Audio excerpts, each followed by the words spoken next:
High court ने एक ऐसा फैसला दिया है कि जो आपसे जुड़ा हुआ फैसला है, आप सुनेंगे हैरान हो जाएंगे, बहुत लोग तो परेशान हो जाएंगे, लेकिन बहुत लोग सुनेंगे तो उनको काफी, जो आप समझ सकते हैं कि आपसे जुड़ा हुआ मामला है, तो उनको काफी खुशी महसूस होने वाला है। मामला जो है, यानी हम बात करने वाले हैं इन हरिनंदन की। लेकिन आखिर ऐसा क्या मामला है जिसको सुनकर कुछ लोग तो दुखी हो जाएंगे और कुछ लोग जो है जो सुनेंगे तो उनको लगेगा कि ये फैसला तो मेरे लिए बहुत अच्छी है और भविष्य में जो है अगर आप चाहेंगे तो आप भी एक्शन ले सकते हैं।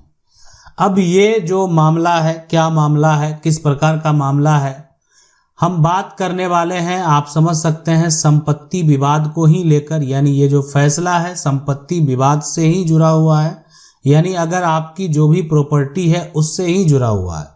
अब हरिनंदन है, अब ये हरिनंदन का क्या ऐसा मामला है, अब इनकी 2 पत्नियां हैं, लेकिन अगर ये जो फैसला को देखा जाए, अभी जो वर्तमान में फैसला आया है, अगर उसको देखा जाए तो ये कोई जरूरी नहीं है कि जिनका 2 पत्नी है उन्हीं पर सिर्फ लागू होगा। जिनकी अगर एक भी पत्नी है उन पर भी ये लागू होगा। ऐसा नहीं है कि आपका अगर 2 विवाह हुआ है तभी आप पर यह फैसला लागू होने वाला, बिल्कुल नहीं। अगर आपका एक विवाह भी हुआ है, आपके बच्चे हैं, आपके बेटे हैं, तो आपके लिए भी ये होगा, बिल्कुल होगा। तो चलिए सबसे पहले समझते हैं कि मामला क्या है, किस तरह का संपत्ति विवाद का ये मामला है। अब यहां पर देखें कि ये जो हरिनंदन है, ये हरिनंदन जो नाम है, ये हम यहां पर जो आपको बताएं कहीं ना कहीं ये नाम ओरिजिनल ही है। अब इनकी पहली पत्नी का नाम है बेचनी और दूसरी पत्नी का नाम है दुलारा। अब इनका जो 2 पुत्र भी है, ये बड़ा पुत्र है और ये इनका जो है ओरिजिनल नेम ही हम आपको बता रहे हैं। फैसला है, बड़ा फैसला है। एक का नाम द्वारका और दूसरा का नाम है मथुरा, ठीक है।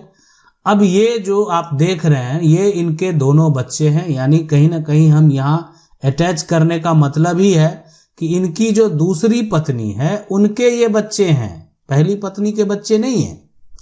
तो पहले के समय में क्या होता था, आप कहेंगे अभी के समय में भी होता होगा या जो भी है होता भी है, बहुत लोग ऐसा करते भी हैं। पहली पत्नी को कोई भी संतान नहीं हुआ तो संतान की प्राप्ति के लिए वो दूसरा विवाह करते थे। उसमें बहुत बार ऐसा होता था कि पहली पत्नी भी राजी होती थी और बहुत बार ऐसा होता था कि बहुत आप मामले आप ऐसे देखे होंगे कि वहां पर पहली पत्नी जो है वो राजी नहीं है, फिर भी संतान नहीं हुआ तो वो दूसरा विवाह कर लेता। लेकिन जैसे ही दूसरा विवाह किया हरिनंदन ने, तो उनकी जो दूसरी पत्नी है उनसे उनको 2 जो है पुत्र का जन्म होता है। अब एक तो बड़ा होगा, दूसरा छोटा होगा। तो बड़ा है, यहाँ पर ये बड़ा पुत्र है, बड़ा बेटा है, और ये छोटा है यानी छोटा बेटा है। अब समस्या क्या उत्पन्न हुआ कि ये जो है हरिनंदन के द्वारा एक कार्य किया गया। वो क्या किया गया कि पहले के समय में, यानी अगर देखा जाए तो ऐसा होता है कि अभी के समय में कि मान लेते हैं कि ये जो है एक संपत्ति है। अब ये संपत्ति जो है एक तरह से ज्वाइंट संपत्ति है, पारिवारिक संपत्ति है, लेकिन अब ये हरिनंदन के भाई हो, है ना, या जो भी और हिस्सेदार हैं सभी का यहाँ पर हक है ना, हिस्सा है। लेकिन यहाँ पर ये कुछ हिस्सा अगर आप देखा जाए तो ये हिस्सा जो है, आप यहाँ पर कलर किया हुआ देख रहे हैं, यह हिस्सा, यह जो हिस्सा है ये हरिनंदन का है ना, हरिनंदन का है, आप इसको समझ लें। अब ये जो शेयर है हरिनंदन का है। अब यहाँ पर हरिनंदन ने क्या कर दिया कि अपना ये कुछ हिस्सा, मतलब इस जमीन का, ये पूरी बात नहीं हम बता रहे हैं, यहाँ पर कुछ हिस्सा, ठीक है, यहाँ पर कुछ जो हिस्सा है वो द्वारिका के नाम कर दिया। ये आप देखें यहाँ पर ये जो है ना, ये द्वारिका के नाम कर दिया, द्वारिका के नाम जो है कुछ शेयर कर दिया। अब आप कहेंगे कि तो छोटा पुत्र जो मथुरा था उसके नाम क्यों नहीं किया। मैं आपको बता दूं, इस मथुरा का जन्म नहीं हुआ था, जन्म नहीं हुआ था, उससे पहले ही बड़ा बेटा का नाम जो है कुछ शेयर कर दिया। लेकिन वो जो बड़ा बेटा है उस समय ये जो देख रहे हैं द्वारिका था, ये नाबालिग था, ठीक है, नाबालिग यहां पर था। अब यहां पर सवाल उठता है कि आखिर ये जो नाबालिग है अब ये हो गया भविष्य में बालिक, बड़ा हुआ तो जब बालिक हो गया तब इसका जो कुछ हिस्सा दिया गया था वो जो यानी जमीन का जो सर्वे किया गया, तो सर्वे हो गया किसके नाम से, यहां पर द्वारिका के नाम से, द्वारिका के नाम से। कौन सा, जो हिस्सा दिया गया वही हुआ, पूरा नहीं हुआ। जो हिस्सा दे दिया जाएगा वो हिस्सा तो द्वारिका के नाम से सर्वे हो गया। अब लेकिन ठीक है, अब ये तो जमींदारी उन्मूलन अधिनियम जो है वो लागू हुआ। अब द्वारिका के छोटे भाई जब बड़े होते हैं, ठीक है, यानी ये छोटा भाई मथुरा जब क्या होता है, बड़ा होता है, तो उनको लगा कि ये क्या हो गया, मेरा तो जन्म नहीं हुआ था, मेरे पिता कुछ हिस्सा मेरे बड़े भाई के नाम कर दिए। अब छोटा भाई जो मथुरा है वो लगा कि नहीं, अब हमको तो हक चाहिए, ये तो मेरे साथ धोखा हो गया, ये तो ज्वाइंट प्रॉपर्टी है। सीधी सी बात है, अगर बड़ा भाई के नाम से कोई भी ज्वाइंट प्रॉपर्टी होता है तो छोटा का कानूनी रूप से जो है वो दावा कर सकता है। डिपेंड करता है हर तथ्य हर सिचुएशन को देखते हुए। अब मान लेते हैं बड़ा कोई गार्जियन है, अब ज्वाइंट प्रॉपर्टी जो है, हो सकता है कि बड़ा जो भाई है वो जो प्रॉपर्टी को बेचकर और खुद के नाम से खरीद लिया हो, तो बहुत तरह की जो बातें हैं वो हो सकती है। या जो ज्वाइंट प्रॉपर्टी का इनकम है वो छोटे को ना देकर जो है उससे वो प्रॉपर्टी बना रहा है, तो इसलिए ज्वाइंट प्रॉपर्टी में कहीं ना कहीं छोटा का कानूनी अधिकार होता है। लेकिन यहां पर क्यों जो है उल्टा हो गया, आखिर ऐसा क्या हुआ? अब देखें छोटा के द्वारा किया क्या गया।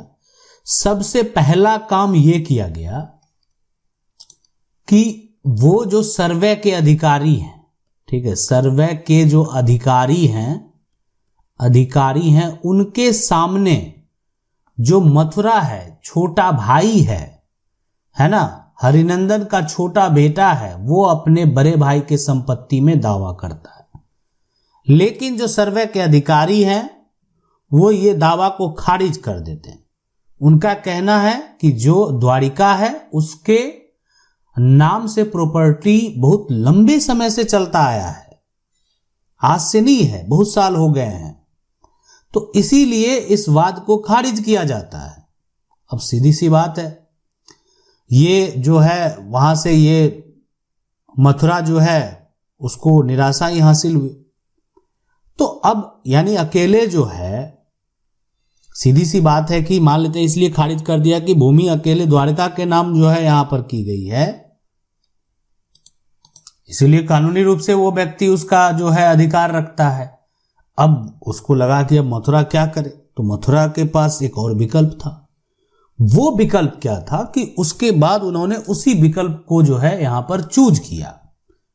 अब वो विकल्प ये है कि जो यहां से तो एक तरह से जो ये बड़ा पुत्र है जिसका नाम द्वारिका है, ठीक है, द्वारिका है, और ये जो है यानी यहां पर मथुरा है। तो अब ये इसके द्वारा क्या किया गया कि जो एक तरह से उप निदेशक हैं, है ना, सर्वे के, उनके पास उन्होंने वाद को दायर किया, यानी अपना याचिका रखा। अब ये इनका कहना क्या है कि बात तो सही कह रहा है, यानी उन्होंने साफ साफ कह दिया कि नहीं, संपत्ति पर जो है ये गलत हुआ है, संपत्ति पर मथुरा का भी अधिकार होगा, मथुरा का भी अधिकार होगा। अब लगा द्वारिका को कि अब हम क्या करें, ये तो जो है मथुरा का अधिकार बता दिया।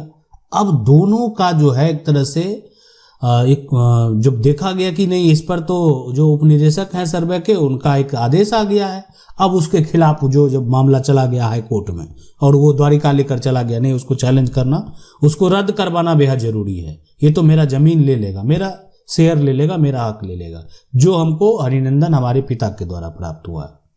और वो तब दिया गया है जब मेरा जन्म भी नहीं हुआ, मेरा छोटा भाई का जन्म भी नहीं हुआ था, मथुरा का जन्म भी नहीं हुआ था। उस समय मथुरा का कोई नामो निशान नहीं था जिस समय प्रॉपर्टी बड़ा बेटे को दिया गया। अब सवाल उठता है यहां पर कि अब ये जो एक तरह से अगर हाईकोर्ट जाता है तो आखिर हाईकोर्ट में ऐसा क्या हुआ। तो हम आपको बता दें जो हाईकोर्ट के द्वारा कहा गया है उस बातों को सुनिए, उस बातों को समझिए। देखें इसमें साफ साफ कहा गया कि देखें ये जो जमीन हाईकोर्ट में जब मामला गया उसमें लगा कि बिल्कुल मथुरा जो है साथ में रहा है, ज्वाइंट प्रॉपर्टी है, साथ में उसका उपयोग भी किया है, लेकिन इस पे जो अधिकार होगा, कानूनी रूप से जो अधिकार होगा वो द्वारिका का होगा, इसीलिए कि ये जो है इसके पास ये प्रॉपर्टी लंबे समय से है और उस टाइम पीरियड में कभी भी मथुरा जो है अपना दावा पेश नहीं किया। 50 साल बाद आए हैं आप जमीन को खोजने के लिए, 50 साल बाद आए हैं आप अपना दावा को पेश करने के लिए। तो यहाँ पर हाई कोर्ट का जो फैसला हुआ वो द्वारिका के पक्ष में हुआ, यानी साफ साफ जो है यहाँ पर यह कह दिया गया कि इस पे कानूनी रूप से जो है जो बड़ा पुत्र है, जो द्वारिका है, उसका अधिकार है, इसीलिए कि यह जमीन का जो यहाँ पर पट्टा किया गया या जमीन जो दिया गया वो छोटा जो पुत्र है उसके जन्म से पहले दिया गया है, और जन्म से पहले दिया गया है इसीलिए ये जो द्वारिका है उसकी ये निजी संपत्ति मानी जाएगी, इसमें किसी भी प्रकार का मथुरा का अधिकार नहीं होने वाला है। यानी अगर आपका भी इस तरह का किसी भी प्रकार का समस्या है तो आप इस जजमेंट से आप सीख सकते हैं कि क्या, अब बहुत सारे मन में सवाल होते होंगे कि क्या छोटा भाई जो है वो दावा पेश नहीं कर सकता है? क्या ऐसे मामले हुए हैं जो छोटे भाई के पक्ष में फैसला गया हो? बड़ा भाई का जो संपत्ति है, बड़ा भाई ने जो संपत्ति बना लिया है उस पे अधिकार दिया गया हो? बिल्कुल ऐसे भी फैसले हैं, लेकिन ये फैसला थोड़ा अलग इसीलिए था कि यहाँ पर जो है जो बड़ा पुत्र द्वारिका है वो वहां पर उसको जो प्रॉपर्टी पिता के द्वारा प्राप्त हुआ या पिता से लिया या माँ से लिया, जिससे भी लिया, वो उस समय और जो उनके वंशज थे और जो उत्तराधिकारी थे उनका जन्म भी नहीं हुआ था। तो जब प्रॉपर्टी जन्म से पहले ही दे दिया गया है तो उस पे छोटा जो भाई है वो दावा नहीं कर सकता है, कानूनी रूप से उसका कोई भी अधिकार नहीं होगा। आशा करते हैं वीडियो अच्छा लगा होगा। वीडियो को लाइक जरूर कर दें। चैनल को पहली बार देख रहे हैं सब्सक्राइब करके जो बेल आइकन है उसको जरूर दबा लीजिए। मिलते हैं अगले वीडियो में, तब तक के लिए जय हिंद।